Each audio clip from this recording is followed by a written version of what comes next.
जो पढ़े सुनेगा इसे वह होगा भव से पार।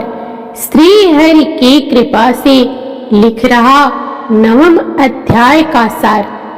आप सभी भक्तजनों का दिन शुभ हो। जय श्री राधे कृष्णा। आज की वीडियो में हम श्री कार्तिक पुराण के अध्याय 9 का पाठ सुनेंगे। तो आप सभी भक्तजन कृपया ध्यान से इसे सुने, क्योंकि कार्तिक मास में इस महात्म्य को सुनने से बहुत ही पुण्यकारी लाभ प्राप्त होता है। तो आइए कथा का आरंभ करते हैं। राजा पृथु ने कहा कि हे मुनि श्रेष्ठ नारद जी, आपने कार्तिक माह के व्रत में तुलसी जी की जड़ में भगवान विष्णु का निवास बताकर उस स्थान की मिट्टी की पूजा करना बतलाया है। अतः मैं श्री तुलसी जी के महात्म्य को सुनना चाहता हूँ। तुलसी जी कहाँ और किस प्रकार उत्पन्न हुई, यह बताने की कृपा करें। तब नारद जी बोले, राजन, आप तुलसी जी की महत्ता तथा उनके जन्म का प्राचीन इतिहास ध्यान पूर्वक सुनिए। एक बार देवगुरु बृहस्पति और देवराज इंद्र भगवान शंकर का दर्शन करने कैलाश पर्वत की ओर चले। तब भगवान शंकर ने अपने भक्तों की परीक्षा लेने के लिए जटाधारी दिगंबर का रूप धारण कर उन दोनों के मार्ग में अवरोध उत्पन्न किया।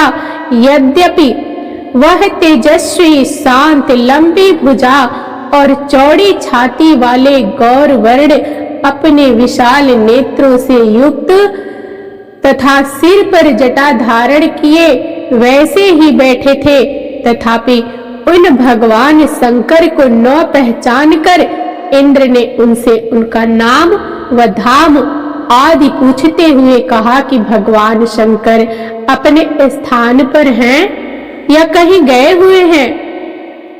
इस पर तपस्वी रूप भगवान शिव कुछ नहीं बोले। इंद्र को अपने त्रिलोकीनाथ होने का गर्व था। उसी अहंकार के प्रभाव से वह चुप किस प्रकार रह सकता था।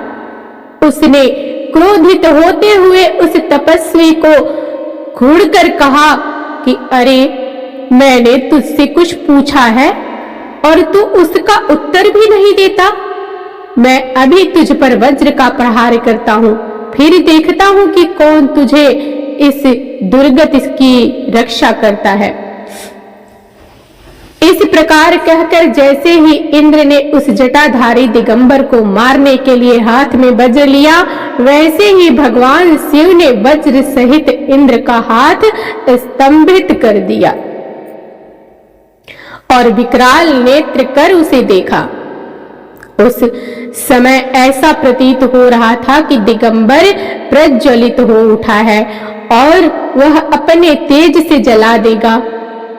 भुजाएं स्तंभित होने के कारण इंद्र दुखित होने के साथ साथ अंततः कुपित भी हो गया, परंतु उस जटाधारी दिगंबर को प्रज्वलित देखकर बृहस्पति जी ने उन्हें भगवान शंकर जानकर प्रणाम किया और दंडवत होकर उनकी स्तुति करने लगे। बृहस्पति भगवान शंकर से कहने लगे कि हे दीनानाथ, हे महादेव, आप अपने क्रोध को शांत कर लीजिए और इंद्र के इस अपराध को क्षमा कर दीजिए।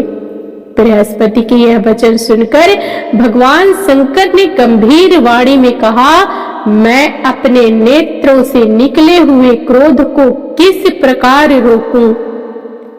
तब बृहस्पति ने कहा, भगवान, आप अपना भक्त वत्सल नाम सार्थक करते हुए अपने भक्तों पर दया कीजिए।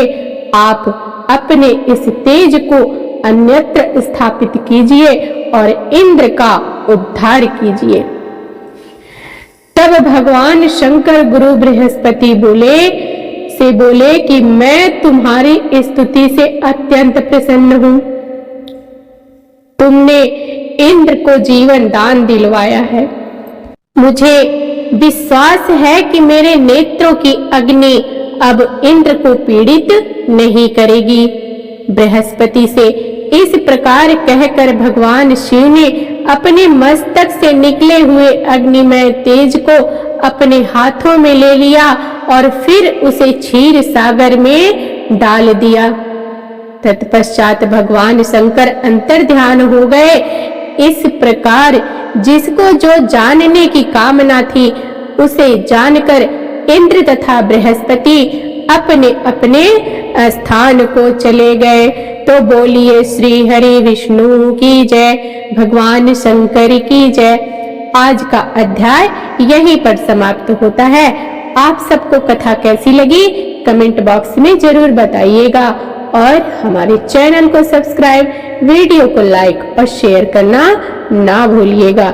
मिलते हैं अगली कथा में, तब तक के लिए जय श्री हरि।